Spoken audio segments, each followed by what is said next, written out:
Finally answering your juicy questions. Hey friends, it's Jill here and welcome back to the Market Vibes. So happy to have you guys here. If this is your first time, don't forget to hit subscribe and ring the bell to receive notifications on our future videos. So we are in the final video of our Instagram series. It's been so fun to film, and I'm gonna go ahead and answer some of your frequently asked questions about Instagram. We did a poll on Instagram and I asked what were some questions that you guys wanted to hear, and you guys dropped some great questions for me, so let's dive in. So the first question I get, and we get this probably all the time, I want to say like almost once a day we get this question, is how often should I post? Which is a fantastic question. So one thing to understand is that Instagram has best practices that they really want you to abide by, and I'm going to talk about those, but I will caveat that by saying you have to figure out what works best for you, and when you figure that out, the algorithm is going to study what your practices are and it's going to learn that. So if you do something consistently, it's going to be like, okay, this is what they do on Tuesday, this is what they do on Wednesday. And then when you want to make a change, it can take up to 28 days for the algorithm to recognize it. So whatever you decide to do, make sure you really like it, because if you try to make that change, it's going to be a very slow start to trying to get the algorithm to learn what you're going to be doing. Now, Instagram's best practices are a lot. Because they're a platform that has so many different features, they want you obviously using all of them. So here is what they would like you to do weekly. 5 to 7 reels a week, 8 to 10 stories, 2 to 3 carousels, or those photo dumps, or the photo decks, whatever you want to call them, 2 to 3 still photos, so just regular photos, and then 1 hour of a live a week. So I know this is a lot, and you're probably like, oh my god, are you serious? I have to do all of this? If you're just starting out, or you've been doing a little bit of Instagram, I know this doesn't sound realistic. So what I recommend doing is figuring out the content that works best for you, pick it, and then stick to it, and then stay consistent. And then once that becomes easy and you get into a routine, add something else, or add a little bit more, or increase your frequency. But whatever you do, start with consistency, whether that's small or you want to go big and do everything. Just stay consistent, because that's what's going to reward you in the end. Next question we get a lot is, are engagement groups or pods good? And personally, I think no, and I think no for 2 reasons. Number one, these could be types of people who are not your ideal client. So that's going to mess you up for the algorithm figuring out where to place you. And it's not going to be placing you in front of your ideal client. So it's going to hurt you that way, in a sense that you're going to have all these people engaging on your account who are never going to be buyers, who are not even your ideal client at all. And it's not really building a sense of community. And furthermore, with the community building, they're just people that are liking your stuff because you are liking theirs. So if you stop, they're going to stop. Building community with people who are actually your ideal client, who actually like what you're doing, is going to be far more important than getting quick engagement now. Next question is, how many hashtags do I use? Now, they allow you to do up to 30 hashtags, but recently they came out saying that they only want you to use 4 to 6 hashtags. So if you're going to do something like that, what I would do is I would do 2 to 3 that are specific to your niche and whatever it is that your page is about, and then 2 to 3 that are relevant to the post. So whatever is going on in the post, in the caption, as it relates to that, do 2 to 3 hashtags there. However, one thing to keep in mind is, the newer you are, you don't want to use hashtags that are in like the millions and the billions, because it's just going to get lost in the shuffle. I would really focus on ones that are in the 250K to the 500K region, because you have more of a chance of getting seen there. And I think with hashtags, it helps you get creative. It helps you think about like keywords that you should be using, and then getting creative from there. If you're newer, I would do up to 10 hashtags, just so that you're getting a little bit more exposure, covering a little bit more bases, so that you have more chances of your content getting seen. And I would also put the hashtags in the actual post. They've also come out and said that they would prefer you put the hashtags in the post rather than the first comment. Next question is, what is the best content that gets the best engagement?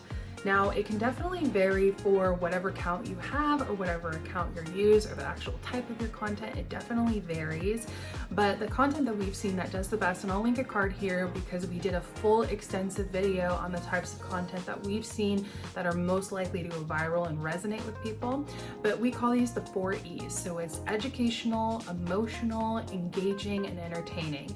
If you're using one or more of these, it's bound to relate with someone and hit them on some sort of human level. Next question we get a lot, and I love this question, is what are some of the tools that we use for Instagram specifically? I personally love Canva. I'm totally self-taught, but I love design. I love getting creative. It's a great, easy to use platform, especially if you're new to design. There's amazing templates on there, but you can also create your own stuff. So I just love Canva. It's such a great tool. Next one is Conversion AI for copywriting. So copywriting I know can feel very overwhelming and definitely hard to figure out exactly what to say. A good buddy of ours recommended this app, Conversion AI, because what you can do is you can put like a couple keywords in there and it'll auto-generate some captions for you. And that's really helpful just to get you rolling of like how to create captions, what your copywriting should look like, what you want your voice to look like. Or if you've been working all day and you're exhausted and you're like, I have no idea what to write, it's a great tool for just helping you get started or helping you when you're in a pinch and you're tired and don't feel like writing. Next is Lightroom on the app. I absolutely love Lightroom app because it is so great to do really quick photo editing.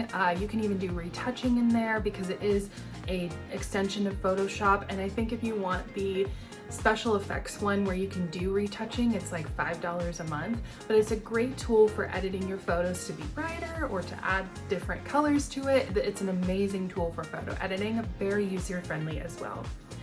Next one for scheduling, I personally love Planoly. It's such a good platform because I really love that they show you the grid of what your profile is going to look like.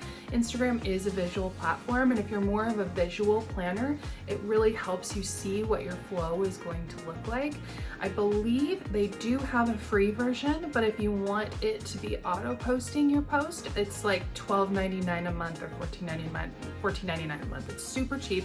Great company. I think I've had that for almost 2.5 years and I absolutely love it. I'll never change. It's such a good tool. And then for finding hashtags, Flick is an amazing app. It is so extensive in the sense that you can put in ideas for hashtags and it will give you all of the different hashtags based on the reach and the competition. So if you're newer and you're looking for more hashtags that honestly are less competitive and have more reach, it's a great tool for that. It also tells you if there is a banned hashtag, which is also very helpful because that'll help you from getting or from avoiding any kind of spam comments or anything like that. So Flick, amazing tool. Another question we get all the time, and I love it when people come to us and trust us to help us with this question, is how do I come up with content? I'm feeling blocked. So I have some questions for you that you can write down and help inspire you if you're feeling blocked in this moment.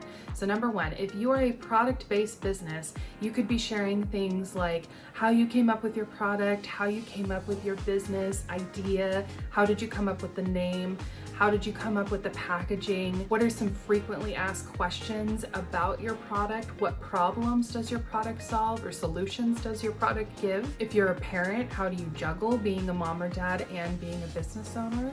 And what makes your product different? So there's lots of areas that you could go when it comes to a product-based business. As far as content, you can share more about the product or more about you. It just depends on what inspires you and what feels authentic and aligned with your brand. Next, if you're a service-based provider, you could do something like how you experience different breakthroughs in your business, what's your creative process. You could do live content creation or live creating, filming videos about your process. You can do little snips of coaching calls or calls with your clients. Also, any tools or resources you like to use, problems that you solve, solutions you help give, sharing some sort of vulnerability and when you had breakthrough. And a very popular one is what your day looks like, or some sort of behind the scenes of what it looks like to be you in your business. People love seeing that. It's fun to see kind of a bird's eye view of the day in the life of a business owner because it's still something that is not very talked about. And those are some of the questions that we get regarding Instagram. I have had such a great time creating this series with you guys. I'm sure we'll create a new one next year sometime with all the updates and all the things. But if there's a question that I missed, feel free to drop it in the comments below and I'm happy to answer it. But as always, have fun with your Instagram content.